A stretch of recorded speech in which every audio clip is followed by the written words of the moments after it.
So first things first, I know you have a good personal relationship with LeBron. You followed the league for years. How do you think LeBron is going to react to the news that his new head coach is Frank Vogel? LeBron's going to be professional, of course, and he's going to come in and assess the situation when the time is right.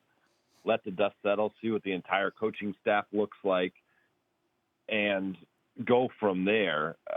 The problem is with LeBron, as we all know, sometimes the perception becomes stronger than the reality of things.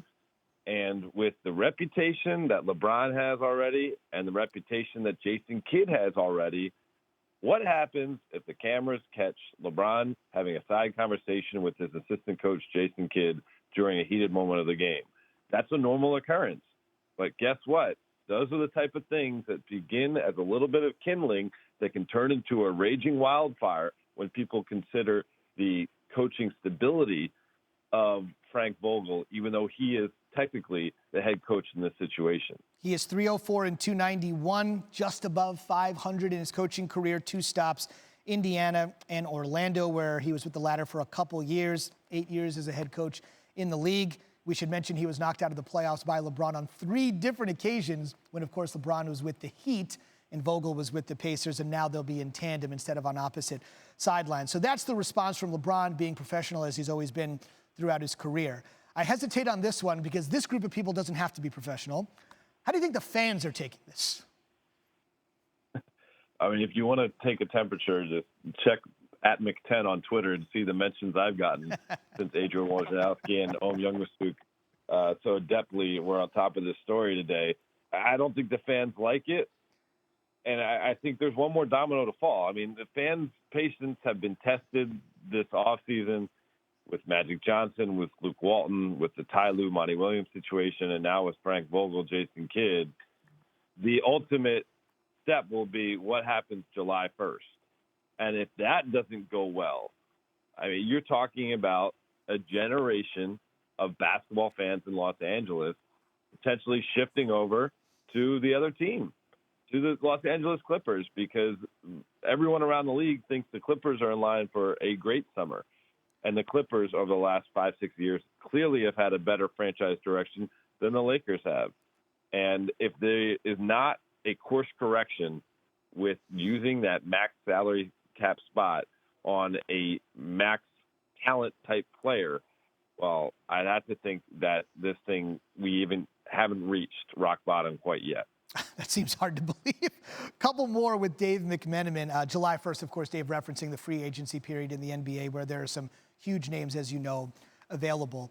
Take us inside the process of the Lakers making this selection and the input of the GM, the embattled Rob Pelinka, Kurt Rambis and his wife being involved in this, the former Laker, and, of course, the role of Jeannie Buss. What's going on internally that led to this particular decision with so many people seemingly having some level of power with the Lakers?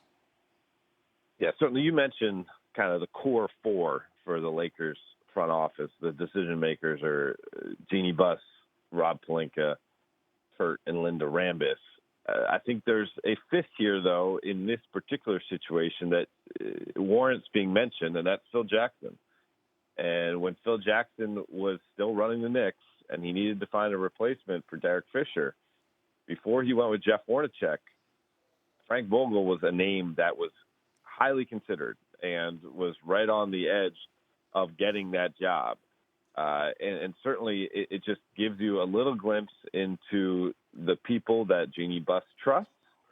And also, I think the timing of this, you look at the Lakers felt what was going on in Laker Nation over the last 4 or 5 days since the Tyronn Lue news shocked the basketball world. And I think they knew that they needed to move quickly.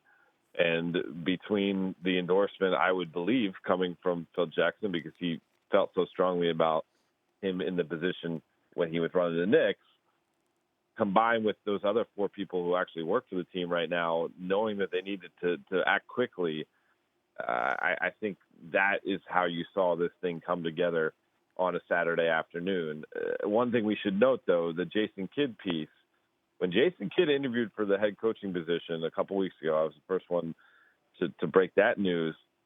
The response coming out of the Lakers front office was that this was more of a favor. He's not necessarily a serious head coaching candidate, but we wanted to, go through the process of talking to him. Now, Jason Kidd certainly deserves some credit if he knocked their socks off in the interview.